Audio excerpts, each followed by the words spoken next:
Hello बच्चों, आज हम लेके आए हैं बालाजी पब्लिकेशन के चैप्टर नंबर रासायनिक वर्गीकृति के सवालों को। यदि आपने इससे पहले वाले चैप्टर की वीडियो नहीं देखा है तो इसी वीडियो के डिस्क्रिप्शन बॉक्स में जाइए, वहाँ पर लिंक मिल जाएगा। चलिए बच्चों, पहला नंबर क्वेश्चन आपकी स्क्रीन पर पढ़िए क्या कह रहा है।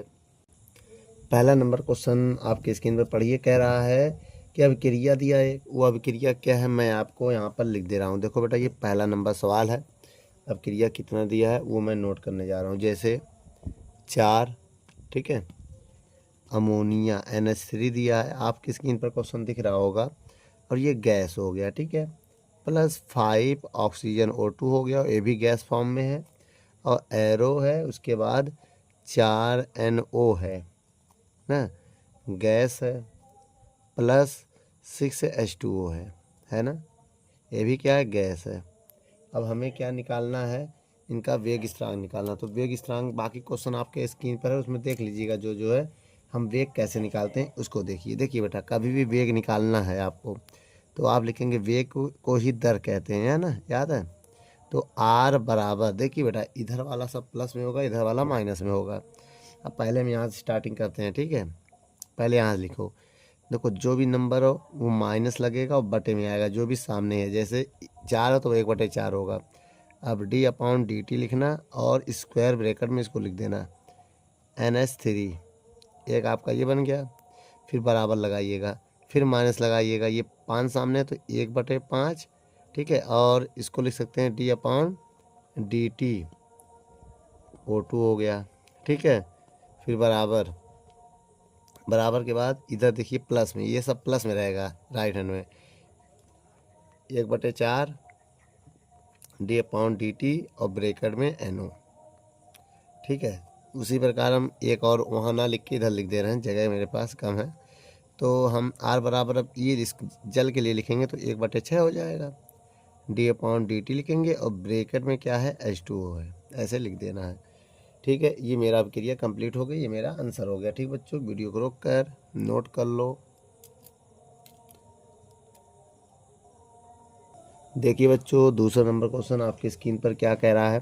कह रहा है H2 + I2, एरो दिया है 2HI। अब क्रिया के लिए I2 के परिवर्तन की दर 10⁻⁻6 मोल प्रति लीटर सेकंड इनवर्स हो तो HI के बनने की दर ज्ञात कीजिए। अब मेरी बात समझिएगा, यहाँ पर एक रिएक्शन दिया, मैं वो रिएक्शन लिख रहा हूँ, H2 + I2, ठीक है, एरो 2HI, ठीक है। अब क्रिया के लिए I2 के परिवर्तन की दर दिया है। देखिए I2 के परिवर्तन की दर दिया है, मतलब DI/dt का मान दिया है। कितना दिया है, 10⁻⁻6 मोल प्रति लीटर दिया हुआ है, ठीक है, ये दिया है। अब हमें निकालना किसका है, ये देखिए, हमें निकालना है HI के बनने की दर। तो मैंने अभी आपको फार्मूला बताया था ना, क्या बताया था। देखिए बेटा, मैं यहाँ पर बता दे रहा हूँ, सबका दर का जो फार्मूला लिखूँगा, ठीक है। अब देखिए इसका, देखिए जो इसका होता है माइनस का होता है, माइनस का मतलब होता है ये घट रहा है, प्लस का मतलब होता है ये बढ़ रहा है। भाई जितना ये बढ़ेगा और जितना ये घटेगा, तो इसका हम अगर हम फार्मूला लिखें तो इसके सामने कुछ तो है नहीं, तो हम इसमें क्या लिखेंगे, माइनस, ठीक है। एक बट कुछ है नहीं बटे में, तो D/dt और ब्रेकर में H2 लिखेंगे। फिर बराबर में भी लिखेंगे माइनस DI2 ब्रैकेट में बटे dt लिखेंगे। फिर बराबर में ये सामने बटे में आ जाएगा, 1/2 D/dt और ब्रैकेट में HI। ये फार्मूला बन गया। अब देखो हम इन दोनों को लेंगे, केवल क्यों लेंगे इन दोनों को, क्योंकि हमें इन दोनों का ही रिलेशन चाहिए। इनको उठाओ, क्या लिखा है, माइनस का मतलब केवल घटना होता है, माइनस का मतलब केवल यहाँ होता है ये घट रहा है, ये बढ़ रहा है, बस। तो DI2 बटे dt बराबर 1/2 DHI बटे dt। अब मेरी बात समझिए, इसका मान कितना दिया है, देखो स्क्वायर ब्रैकेट लगा लेना, यहाँ पर सांद्रता को प्रदर्शित करता है 10⁻⁻6 1/2 DHI बटे dt। अब ये दो इधर गुणे में चला जाएगा, तो 2 × 10⁻⁻6 DHI बटे dt। तो यही मेरा आंसर है बेटा। क्या है, इसको हम ऐसे लिखेंगे, पहले हम ऐसे लिख देंगे D/dt HI बराबर में क्या लिखेंगे, 2 × 10⁻⁻6 मोल प्रति लीटर। मोल प्रति लीटर, ये मेरा फाइनल आंसर है बेटा। वीडियो को रोक कर नोट कर लो।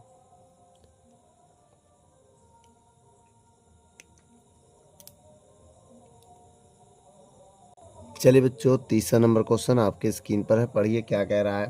कह रहा है अभिक्रिया 2HA2 + 2NO gives N2 + 2H2O के लिए प्रस्तावित क्रिया विधि दिया है निम्न। क्रिया विधि नंबर 1 2NO ना, एरो बना है तो N2O2 है। उसके बाद दूसरा रिएक्शन आपको दिख रहा है N2O2 + H2 मंद हो रहा है, और तीसरा भी दिया है। कह रहा है अभिक्रिया का वेग नियम का निर्धारण कीजिए। सबसे पहले मैं जो जो रिएक्शन दिया मैं उसको नोट करूँगा। देखिए बेटा, पहले रिएक्शन हमको क्या दिया, जो मेन रिएक्शन दिया है वो ये है। देखिए 2H2 + 2NO arrow N2 + 2H2O, ये दिया कि नहीं दिया है, ये हमको दिया हुआ है, इसको थोड़ा ध्यान दीजिएगा। अच्छा, ये रिएक्शन हो गई हमारी। अब दूसरे बाद इसमें जो क्रिया विधि इसका दिया है 1 2 3, तो पहला हमारे पास दिया है 2NO। इससे क्या होता है, N2O2 मेरा बना, ठीक है। और दूसरा जो रिएक्शन है वो क्या है, N2O2 + H2, ये मंद है, जैसा कि दिया है बुक में, ये मंद हो रहा है, तो इससे N2O बन रहा है और H2O निकल गया, ठीक है, ये प्लस है हमारा। और तीसरा जो रिएक्शन है वो क्या है, N2O है + H2 है। उसके बाद ये क्या है, तीव्र है। कैसी है, तीव्र है। तो ये हमारा N2 + H2O होना चाहिए, ठीक है। ठीक बेटा, H2O होगा। ये कैसी होगी, तीव्र होगा। अब देखिए बेटा, यह, अब यहाँ पर मैं आपको एक बात बता रहा हूँ, उसको समझिएगा। यह बहुपदी अभिक्रिया है। क्या है, बहुपदी अभिक्रिया है। अतः मंद पद वेग निर्धारित होगा। अतः मंद पद वेग निर्धारक होगा, ठीक है।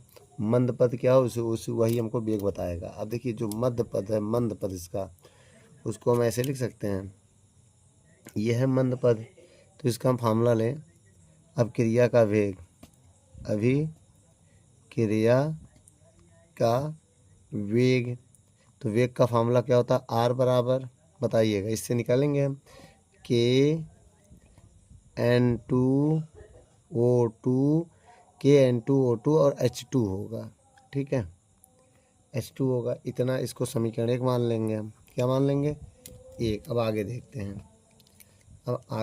हैं। अब देखिए बेटा, एक रिएक्शन और दिया था, जो ये वाला ना, समझिए इसको वाला क्या है, वो 2NO है, एरो N2O2।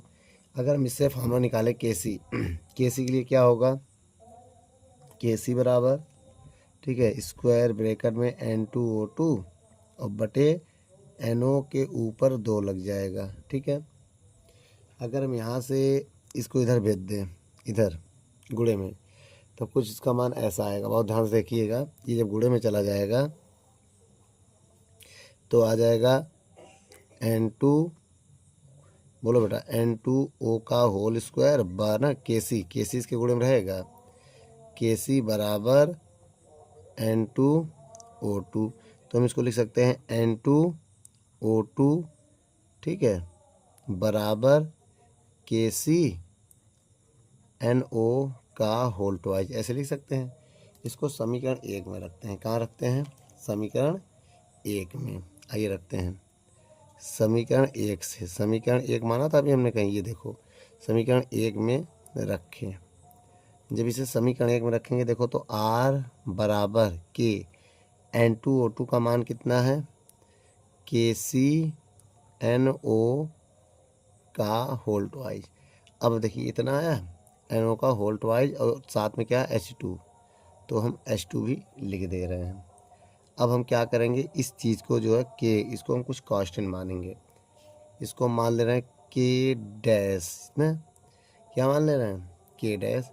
तो के डैश बराबर के सी हो जाएगा, इस पुट करो इसमें, तो आर बराबर होगा के डैश एन ओ का होल ट्वाइज और H2O। तो मेरा बेटा यही आंसर है फाइनल। ठीक है बेटा, वीडियो को रोक कर नोट कर लो।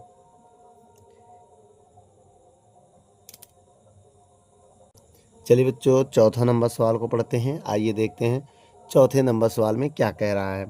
इस सवाल में कह रहा है यदि कोई अंडा 100 डिग्री सेल्सियस पर 3 मिनट के लिए उबलता है, यदि अंडे को पहाड़ों पर जहां पानी 90 डिग्री सेल्सियस पर उबल रहा हो पकाया जाए तो उसे उबलने में 300 सेकंड लगते हैं। ज्ञात कीजिए अंडे के उबलने का ताप गुणांक क्या है। तो आइए बच्चों ताप गुणांक ज्ञात करते हैं। देखिए बच्चों, मैं आपको बता दूं, जो टेम्परेचर है, समय 100 डिग्री सेल्सियस पे जो टाइम दिया है वो 3 मिनट दिया है, और 3 मिनट को सेकंड में बदलेंगे, 7 से गुणा करेंगे तो 180 सेकंड होगा। अब कह रहा है कि पहाड़ों पर, बहुत ध्यान देखिएगा, जहाँ 90 डिग्री सेल्सियस है, कहाँ पर 90 डिग्री सेल्सियस पे जो समय दिया है वो है 300 सेकेंड। कितना है 300 सेकेंड है, इतना याद रखिएगा। और हमें निकालना क्या है ताप गुणांक। ताप गुणांक क्या होता है बेटा, ताप गुणांक, ताप गुणांक अल्फा होता है, हमें अल्फा निकालना है। ठीक है, ताप गुणांक क्या होता है, अल्फा होता है, हमें अल्फा निकालना है ना। अब देखिए मैं आपको एक फार्मूला बता रहा हूँ प्रथम कोटि अभिक्रिया के लिए। प्रथम कोटि अभिक्रिया आपने पढ़ा होगा, नहीं पढ़ा होगा तो पढ़ लीजिए। क्या होता है, के 100 डिग्री के लिए बता रहे हैं, के टी बराबर होता है ना, याद रखो, के टी क्या होता है, के टी का मान भी 100 है, बराबर 2.303 लॉग। ठीक बेटा, क्या है ए नॉट ए टी, पूरा कट जाएगा, ए नॉट बटे ए टी हम लिख दे रहे हैं। यह समीकरण 1 होगा हमारा। ठीक बच्चों, उसके बाद देखो बेटा ये 100 डिग्री सेल्सियस पे था, कौन 100 डिग्री सेल्सियस पे हो रहा है। अब दूसरा हम निकालेंगे फिर से प्रथम कोटि अभिक्रिया। अगर हम प्रथम कोटि अभिक्रिया की बात करें कितने डिग्री पर, 90 डिग्री सेल्सियस पर, तो ऐसे ही होगा के 90 गुणे टी 90। मेरी बात समझिए, के 90 टी 90। अभी समय इनका दिया देखो, अभी बाद में रखेंगे हम, 2.303 लॉग ए नॉट बटे ए टी हो जाएगा, या समीकरण 2 हो जाएगा। अगर हम समीकरण 1 में 2 का भाग दें, 1 में 2 का भाग दें तो देखिए ध्यान से क्या आएगा, के 100 गुणे टी कितना है 100, टी 100 का समय कितना 180 दिया है। ठीक है, बटे के 90 गुणे समय कितना दिया है इसका 90 का, आप जान रहे इसका समय कितना है 300। ठीक, अब जब इसका भाग देंगे तो पूरा पूरा कट जाएगा। देखिए 2.303 लॉग ए नॉट बटे ए टी, स्क्वायर ब्रैकेट लगा दीजिएगा, बटे 2.303, नीचे वाला भी वही है, लॉग ए नॉट बटे ए टी। अब आपको पता है ये चीज़ इससे पूरा कट जाएगा, कट जाएगा। अब यहाँ से 0 0 भी कट जाएगा, कट जाएगा। अब यहाँ देखिए बेटा, ठीक है, अब यहाँ देखिएगा, अब यहाँ से हम के टी 100 ना गुणे 18 है, एक काम करते हैं गुणे 18 रहने दीजिए, और नीचे है के 90 गुणे 30 है, बराबर 1। इसको ऊपर भेज दो, इसको नीचे भेज दो, तो टी 100 बटे की 90 बराबर 30 बटे 18 हो गया, हो गया। अगर हम इसको काटें, क्या करें 6 से काटें, 6 3 18, 6 पंचे 30। अब ध्यान से देखिए ताप गुणांक का फार्मूला होता है, ताप गुणांक का फार्मूला होता है के 90 प्लस 1 10 प्लस के 90, दोनों में 10 का अंतर होना चाहिए बेटा ना।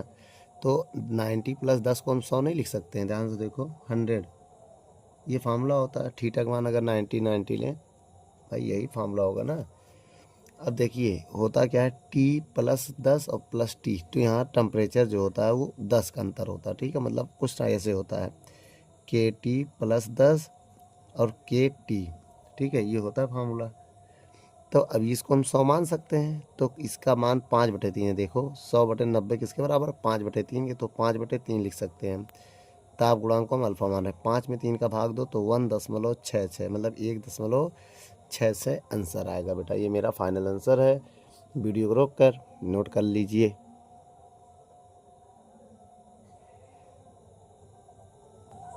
चलिए बच्चों, 5वां नंबर सवाल आपकी स्क्रीन पर पढ़िए, क्या कह रहा है।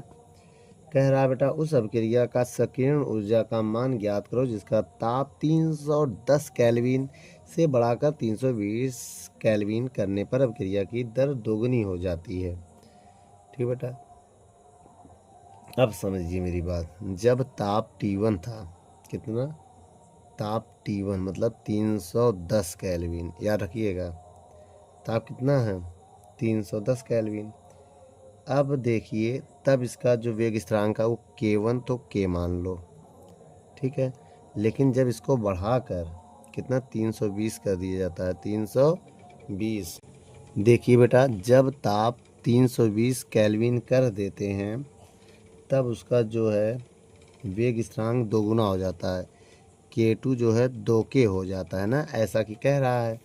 अब देखिए बेटा फार्मूला क्या होता है, सूत्र देखिए, सूत्र होता है log K2/K1। ये सक्रिय ऊर्जा होता है, यही हमें ज्ञात करना है, ये हमें ज्ञात करना है, क्योंकि इसमें कह रहा है सक्रिय ऊर्जा का मान ज्ञात कीजिए। यही है हमारा क्या, सक्रिय ऊर्जा, ठीक है। अब देखिए बहुत ध्यान से, बटे में कितना है 2.303 गुणे 8.314, आर का मान होता है। ये फार्मूला अगर हम लगाएं तो क्या होगा, यहाँ पर आर होता है ना, ये आर की वैल्यू होती है बेटा T2 माइनस T1 बटे T1 गुणे T2। तो हम ये फार्मूला लगाएंगे, ठीक है। याद रखना बेटा ये आर होता है, क्या होता है आर, यहाँ हम आर लिख सकते हैं, तो हमने आर की वैल्यू ही रख दी यहाँ पर, ठीक है। फार्मूला होता है, अगर फार्मूला लिखना चाहो तो यहाँ आप आर लिख सकते हो। आर का मान फिर ये लिखिएगा, क्या लिखेंगे आर का मान, आर का मान लिखेंगे 8.314 जूल प्रति केल्विन मोल, ठीक बेटा। ये आर की वैल्यू आप यूज करिएगा। अब मान रखिए यहाँ पर लॉग K2 का मान 2K है, K1 का मान K है, ये ठीक है, E A बटे, जब इनका हम गुणा करेंगे, अभी नहीं करेंगे थोड़ी देर बाद करेंगे, ठीक है। क्या आएगा 2.303 8.34, और उसके बाद T2 का मान कितना है 320 है, देख लो T2 का मान, T1 का मान 310 गुणे 320, ठीक है। अब ये कैसे क्या करिएगा, लॉग 2 आएगा, लॉग 2 बेस में 10 होता है बेटा, लॉग 2 का मान 3010 गुणे, अब इन सबको गुणे में भेज रहे हैं हम, ये गुणे में चला जाएगा 2.303 गुणे 8.314 बराबर ये। अब जब ये होगा इसके बाद इनको हम सॉल्व करेंगे, तो इनको घटाएंगे 10 आएगा, ये नीचे कितना होगा 310 गुणे 320, 0 0 कट जाएगा। अब क्या होगा, अब हम देखिए बेटा ये भी गुणे में जा रहा है, इनके ये भी गुणे में। अब देखिए पहले जब इनका गुणा करेंगे इतने का, तो आएगा 0.6, क्या आएगा 0.693 गुणे 8.314, उसके बाद ये 31 इधर गुणे में आ जाएगा और 320 भी गुणे में आ जाएगा, बराबर में ये बचेगा, ठीक है बेटा। अभी ये का मान अगर हम निकालें, इन सबका गुणा करें, आप गुणा कर लीजिएगा, जब इन सबका गुणा करोगे तो 57155.09 जूल प्रति मोल आएगा। अगर हम 1000 से इसमें भाग दे दें तो ये पॉइंट जो है यहाँ 3 जीरो पहले आ जाएगा, 1000 से भाग देने पे तो हो जाएगा 57.155 किलो जूल हो जाएगा प्रति मोल। तब क्या हो जाएगा बेटा, किलो जूल प्रति मोल हो जाएगा, जो कि मेरा फाइनल आंसर बेटा। वीडियो को रोक कर नोट कर लो। चलिए बच्चों 6 नंबर क्वेश्चन को पढ़ते हैं, क्या कह रहा है 6 नंबर सवाल, आइए देखते हैं। इस सवाल में कह रहा है 25 डिग्री सेल्सियस पर एक अभिक्रिया का वेग स्थिरांक दिया हुआ है, मतलब वेग स्थिरांक मतलब के का मान दिया, कितने डिग्री सेल्सियस पर 25 डिग्री सेल्सियस पर। अब डिग्री को केल्विन में मुझे बदलना पड़ेगा, ठीक है। तो मेरी बात समझिएगा, जो T1 हमारा है वो 25 डिग्री सेल्सियस है, 273 जैसे हम जोड़ेंगे वो केल्विन में बदल जाएगा। 273 जोड़ने पे 298 केल्विन हो जाएगा।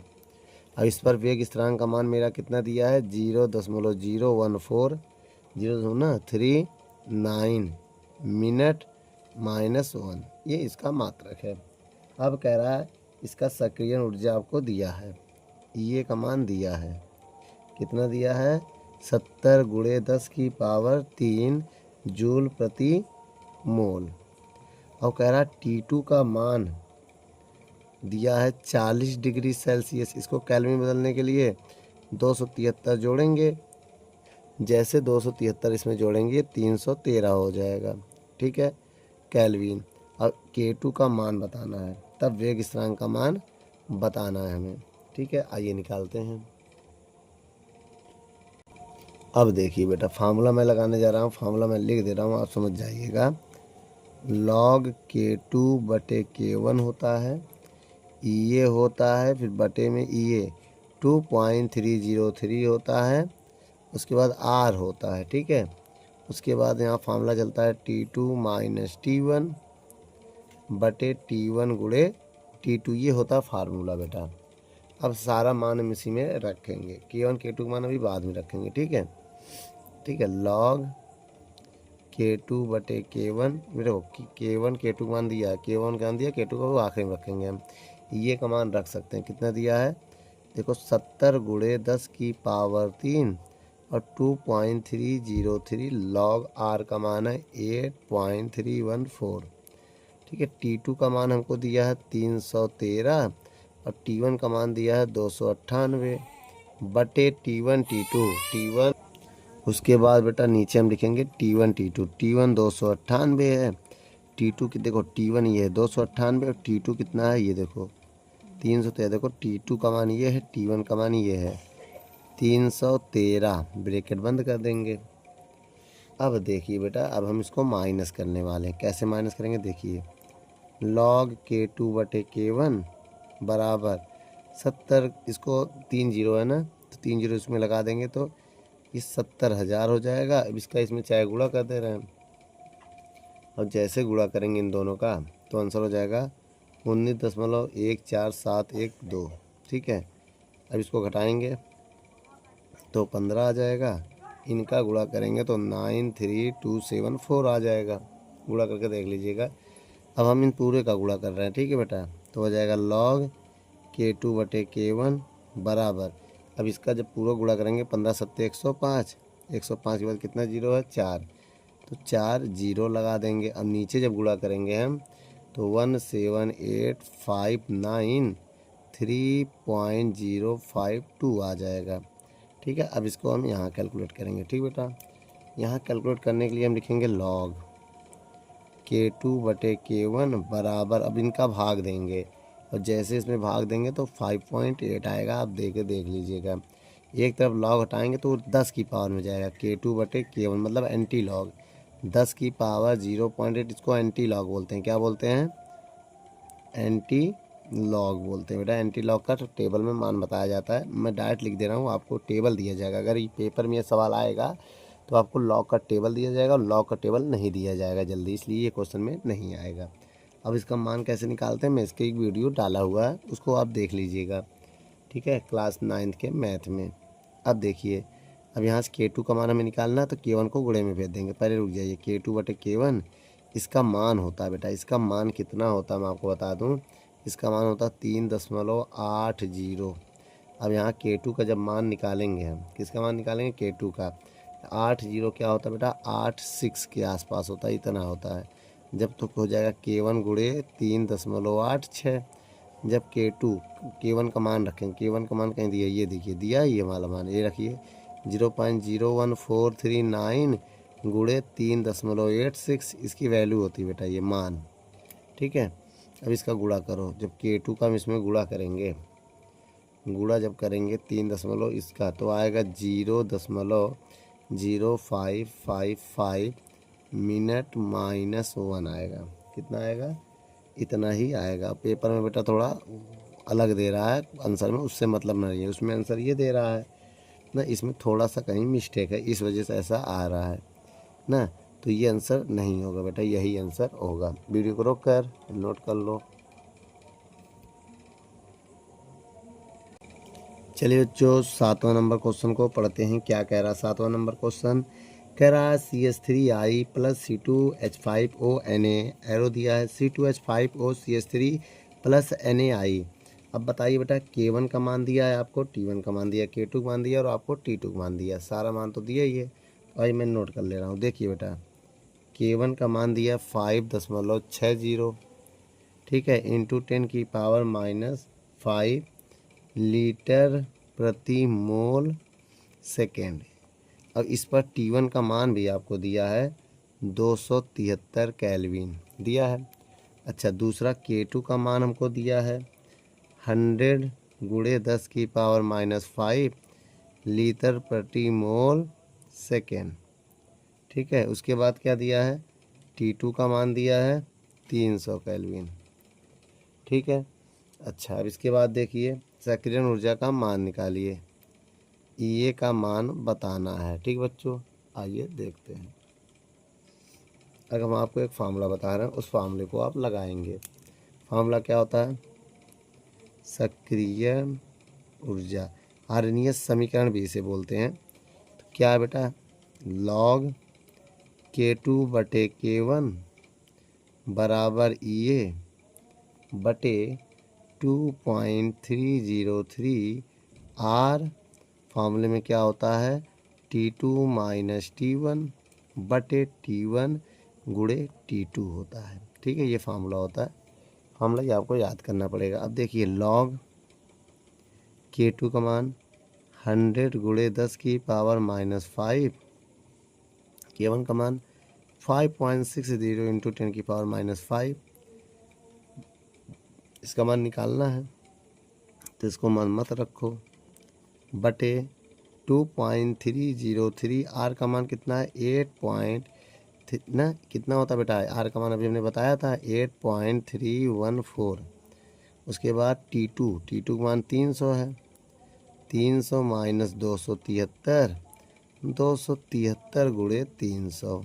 भाई मान रख दिया, जो जैसा मान था मैंने वैसे अपनी उसकी जगह पर रख दिया। अब देखिए क्या करना है, मेरी बहुत ध्यान से बात समझिएगा। यहाँ पर हम क्या करेंगे, ये 10⁻5 से 10⁻5 कट जाएगा, log 100 बटे 5.60। 0 पॉइंट के बाद 0 कोई मतलब नहीं है, मत लिखो। इसको जब घटाएंगे तो कितना आएगा? 27 आएगा। कितना आएगा? 27।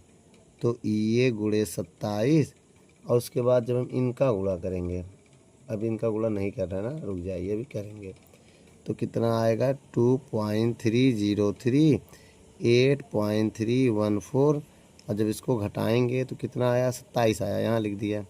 अब इनका जब गुणा करेंगे तो जाहिर सी बात, अगर 3 से काट दें हम, 3 से कट भी रहा ना, पहले इसको लिख लो।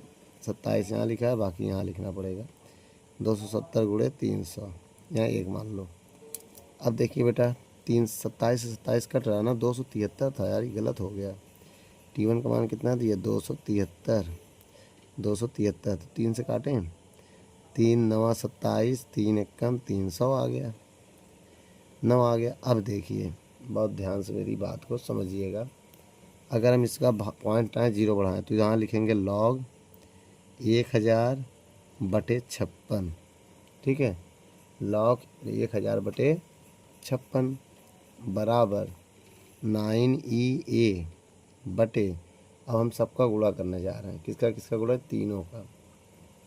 तीनों का गुणा मतलब 273, इनका इनका, जब तीनों का गुणा करेंगे, ये 273 है बेटा, 273।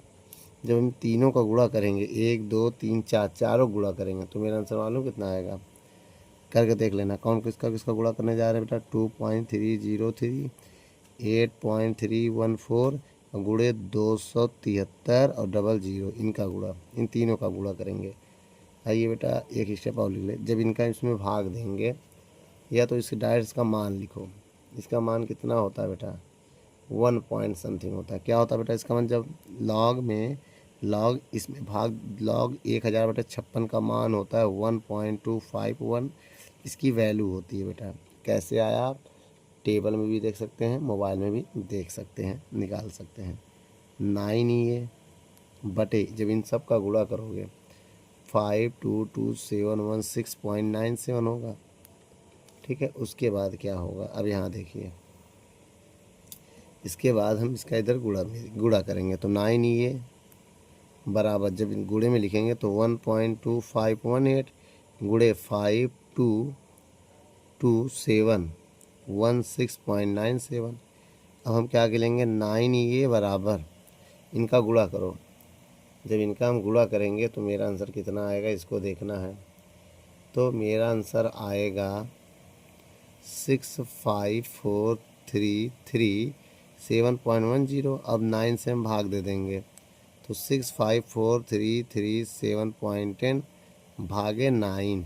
और जैसे मैं 9 का भाग दूंगा वैसे मेरा आंसर आ जाएगा 72704.12। क्या आ जाएगा आंसर बेटा, ये आ जाएगा जूल प्रति मोल। जूल प्रति मोल किलो जूल में बदलने के लिए 1000 से भाग देंगे। 1000 से भाग देने का मतलब ये 1 2 3 3 जीरो होता, तो ये पॉइंट जो है यहाँ आ जाएगा। तो 72.707 बाकी उधर का छोड़ दो, किलो जूल प्रति केल्विन मोल आ जाएगा। अब आपको पता है कितना है आंसर, कितना आ रहा है बेटा इस 7वें नंबर का।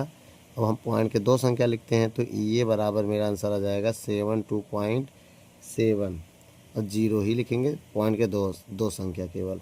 तो मेरा ये आंसर है बेटा, मैच भी कर रहा है। वीडियो को रोक कर नोट कर लो।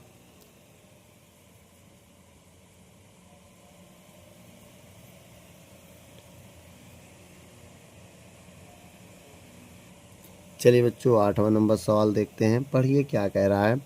एक अभिक्रिया का ताप 350 से बढ़कर 400 केल्विन करने पर अभिक्रिया की दर 5 गुना बढ़ जाती है, तो सक्रियण ऊर्जा का मान बताना है। तो एक काम करिए, कह रहा जब T1 था 350 केल्विन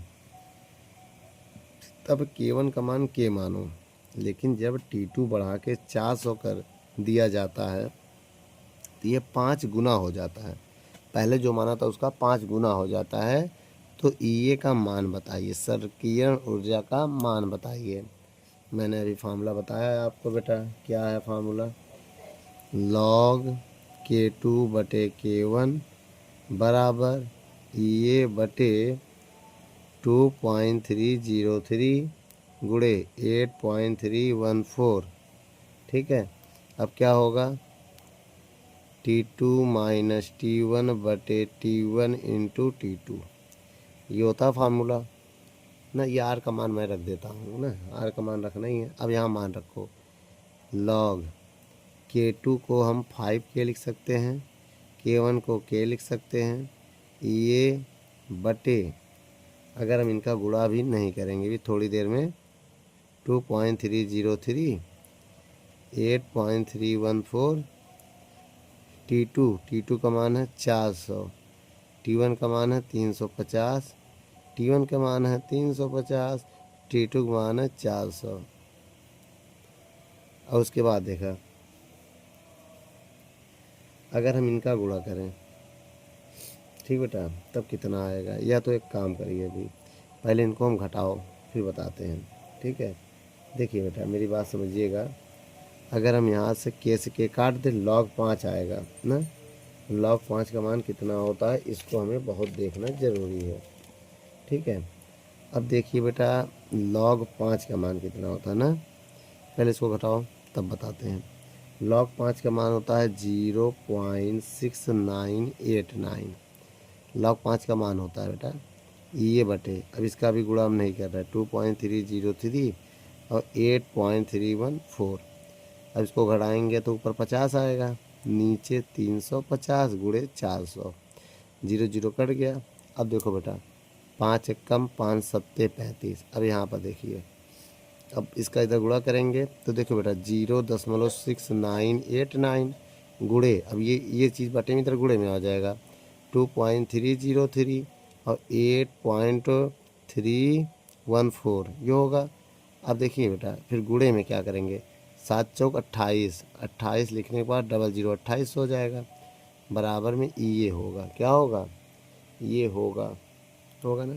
तो ये बराबर कितना आएगा जब हम तीनों को गुणा करेंगे, चारों का, 1 2 3 4, जब इनका गुणा करेंगे तो आंसर आएगा 3746,9.42 किलो ओ जूल प्रति मोल।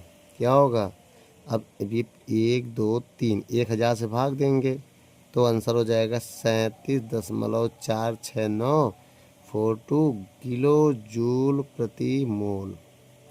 तब ये हो जाएगा सर्किल हो गया। अब पॉइंट के जब इनको छोड़ेंगे यहाँ एक बढ़ जाता है, बताया था, तब ये बराबर हो जाएगा 37.47 किलो जूल प्रति मोल। तो ये मेरा बेटा फाइनल आंसर है। वीडियो को रोक कर नोट कर लो।